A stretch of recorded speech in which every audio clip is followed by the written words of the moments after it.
My name is Susan, and I am a 62-year-old homemaker. My husband Joseph was an office worker but retired last March and is now re-employed.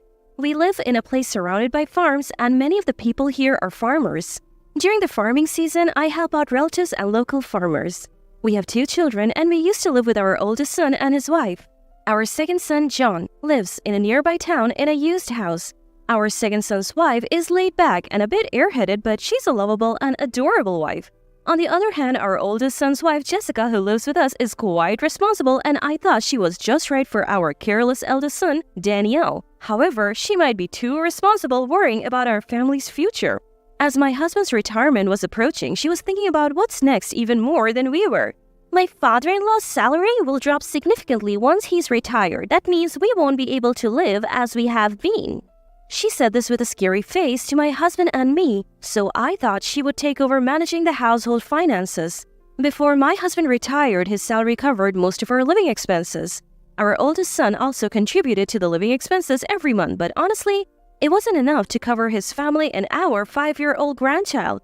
I didn't know how much our oldest son was earning, but since our oldest son's wife was working full-time, I assumed they were doing fine. I took care of all the housework, including dropping off and picking up our grandchild from kindergarten. On holidays, they often left our grandchild with me and went out to play, leaving our oldest son behind. My husband complained to our oldest son about his carefree wife several times. Did Jessica go out to play again? She's always demanding things but does whatever she wants. Our oldest son, who does whatever his wife says, could only laugh it off. As my husband says, our oldest son's wife always interferes with our actions. When our grandchild was born, my husband bought a minivan so we could all ride together. But our oldest son's wife immediately intervened. Such a big car is inefficient if we are not going out as a family every day.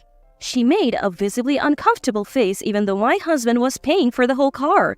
However, when the car was delivered, our oldest son's wife started using the minivan as the main vehicle, and even the gas card was in my husband's name.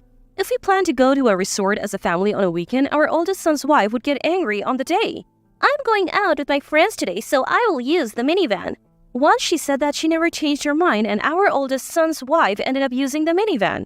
It was strange that our oldest son's wife, who was so against buying the minivan, was the one using it the most.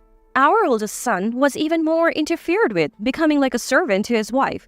When our oldest son went to a dinner party with his colleagues shortly after they were married, his wife was furious when he returned home. If you are going to be late, let me know in advance. The oldest son had mentioned a dinner party earlier, but his wife Jessica seemed to have completely forgotten about it. Even when my husband and I intervened trying to soothe Jessica, her anger did not subside. My life's rhythm gets thrown off, so from now on, no more dinner parties. It was a selfish demand, but since our oldest son has a quiet nature, he silently agreed without arguing. Watching Jessica berate our oldest son even in front of her father-in-law and mother-in-law, I felt anxious, thinking that this marriage was a mistake. Our oldest son's salary is entirely controlled by Jessica, and he receives only a small allowance. I felt sorry for him having to pay for his lunch from that little money, so I gave him a lunchbox. Jessica didn't seem to like the lunchbox either and complained to me. Don't send him off with a lunchbox without asking me. It affects our budget. I was so frustrated that I snapped back at her. The lunchbox's ingredients were bought with Joseph's money. So Jessica, don't interfere. Stunned by my words, Jessica couldn't argue back and reluctantly accepted the lunchbox for our eldest son. We were also taken aback by Jessica's attitude when our grandchild was born. During childbirth, Jessica had returned to her parents' house, and even after coming back, she seemed to have little interest in caring for the baby. Since I adored my grandchild, I looked after him all day, but Jessica laughingly said to me, "Mother-in-law, you should thank me. You can take care of your grandchild because of me." Seeing Jessica speak so arrogantly, I realized that she was different from us because Jessica doesn't care for the grandchild. He does not bond with her at all. Whenever something happens, the grandchild clings to me or my husband, and Jessica didn't find that amusing either. Even for kindergarten events, Jessica would show reluctance and say it's bothersome. Mother-in-law can go, right? It's none of my business. Although she probably wants to get along with her child, Jessica just can't make it work. Recently, she apparently went to pick up her child from kindergarten, a rare occasion, but he cried, saying he didn't want to go home with her. When I went to pick him up after receiving a call from the kindergarten, I saw my grandchild running towards me with a beaming smile while Jessica had a complicated expression on her face. Lately, Jessica's main concern is about my husband and me after retirement. We had been telling our oldest son and Jessica for quite some time that my husband will be rehired after retiring, but Jessica always worried about his salary decreasing. I finally decided to propose something to Jessica. If Joseph is rehired, shall we leave the household finances to you, Jessica? Jessica glared at me with a fierce look, but after thinking for a moment, she answered, "So you mean that I will be in charge of this house?" I nodded. That was my intention. Oldest son's wife, looking perplexed, nevertheless smiled and said, "I understand from now on I will take charge of everything." Her smile was airy. But starting in April, when my husband was rehired, we decided to entrust the household finances to our oldest son and his wife. From the next day, the oldest son's wife handed me papers to record the utilities, monthly payments, and food expenses individually. The monthly payments could be seen on our banking cards, but the food costs were only roughly known. When I filed in an approximate amount, the oldest son's wife yelled at me, "You have been buying groceries like this? How pathetic. You are a typical incompetent housewife." I felt like bursting into anger, but I wanted to see how well she could manage things. From April, we planned to live on the salaries of our oldest son and his wife, paying only our share of the food and utilities. But then the oldest son's wife demanded the same amount as before. "I expect father-in-law to contribute the same amount every month," she said. My husband, surprised, immediately replied, Aren't we living on Daniel and Jessica's salaries now? To my husband's words, the oldest son's wife responded with a laugh. "What are you talking about? I'm only deciding how to distribute and pay. Father-in-law will pay as before." We didn't understand what she was saying, and she added, "If you can't pay the usual money, please leave this house. You two outdated nuisances are in the way." Called outdated nuisances, my husband couldn't stand it any longer. How dare you talk to your parents like that? If we were a nuisance, we'll leave. It was rare to see my usually gentle husband so angry. We went to our room to discuss our future. I was worried about what we would do if we left, so I asked my husband, "What will we do if we leave this house?" My husband replied calmly, as if his earlier anger was a lie. We plan to go to John's house. I've already talked to him. Surprised by his unexpected words, my husband continued with a happy face. Let's give that arrogant oldest son's wife and sloppy Daniel a taste of their own medicine. I still didn't understand what my husband was saying, but I decided to trust him. Our oldest son, who had heard that his wife wanted us to leave, was panicking alone. And, unable to stop her, a truly pitiful son. My husband had already begun preparing for the move, and I started packing too.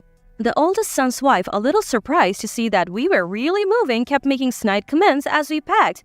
"Be prepared. I'll throw away all the stuff you leave behind. You outdated nuisance couple are slow in preparing for the move." I had always thought she was awful, but now she seemed to be showing her true colors, hurling one insult after another. "Don't you think about leaving some inheritance for your grandchildren since you don't have much time left in life?"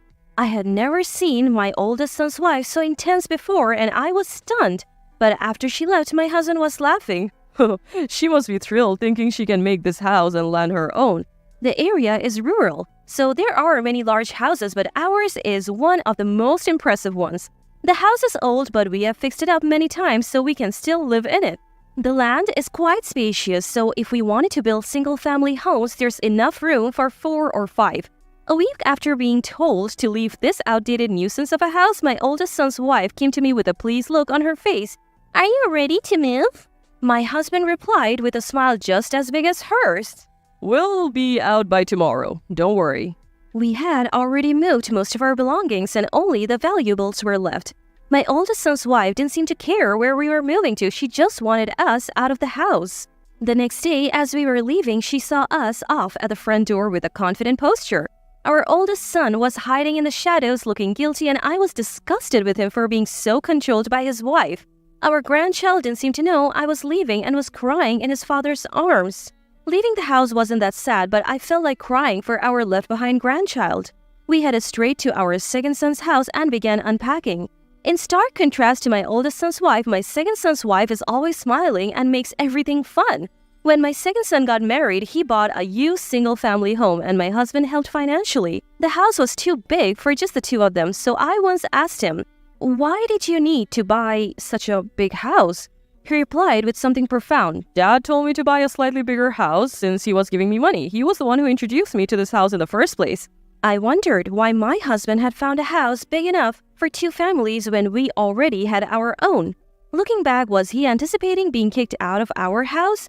My second son and his wife, who don't have children yet, were living alone in this big house. They said they had been lonely, but now it would be livelier with us around.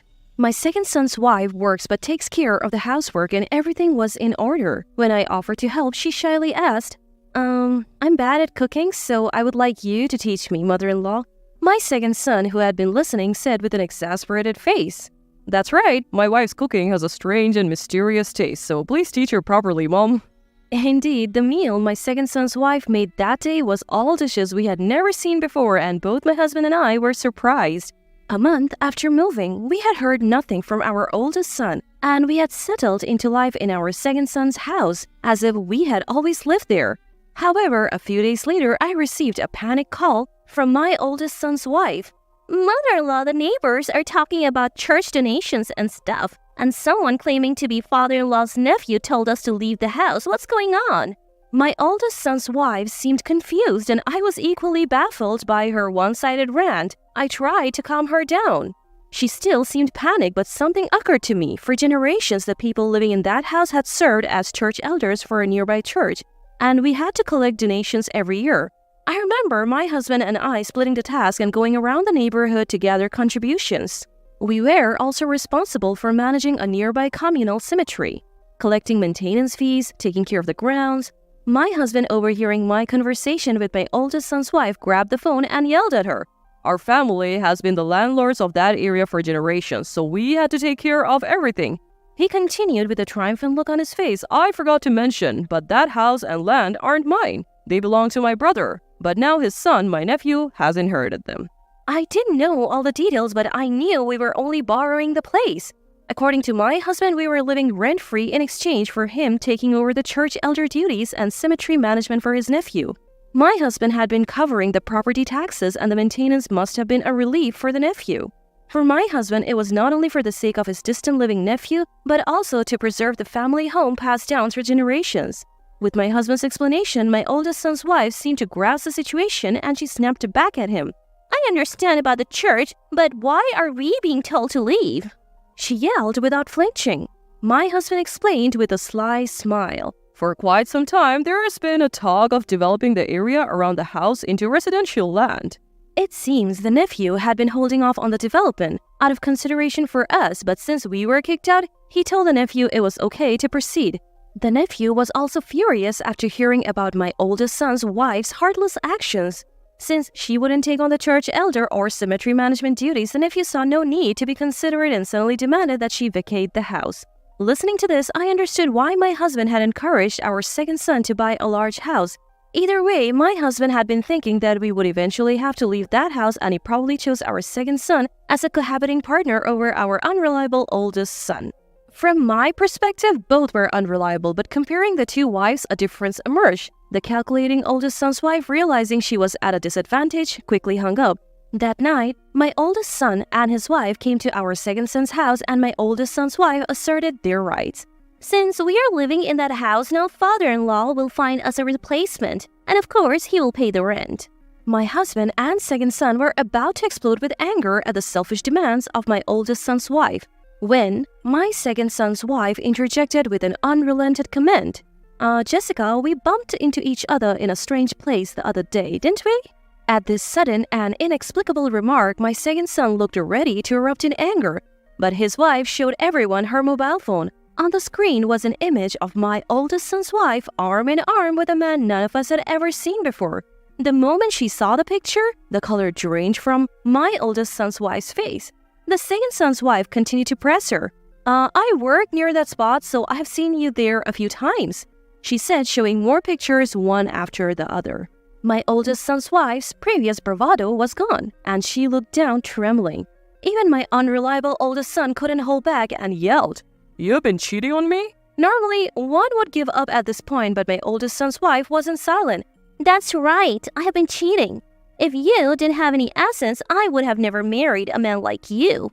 Whether defiant or proud, my oldest son's wife spat out her usual harsh words and left with one last parting shot.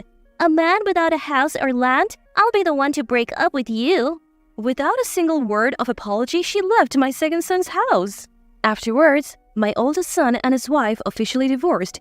He took custody of their child and substantial compensation was demanded. With the evidence photos taken by my second son's wife, there was no way to deny it. My oldest son rented an apartment and lived with his child. But since we live nearby, I go over to take care of my grandchild. I was worried. They might be lonely without their mother, but they seem happier and more energetic without their disliked mother around. My oldest son's wife, after the divorce and losing the compensation money, borrowed money from her lover and was pressured to repay it, so she fled somewhere. It was probably good for my oldest son to part ways sooner, and all of this was thanks to my second son's wife's efforts. We recently found out that my second son's wife is expecting a baby. Though she often seems absent-minded, it turns out she's the most responsible of all, and I'm sure she will be a great mother. I'll have to take care of 2 grandchildren now, so I want to keep doing my best.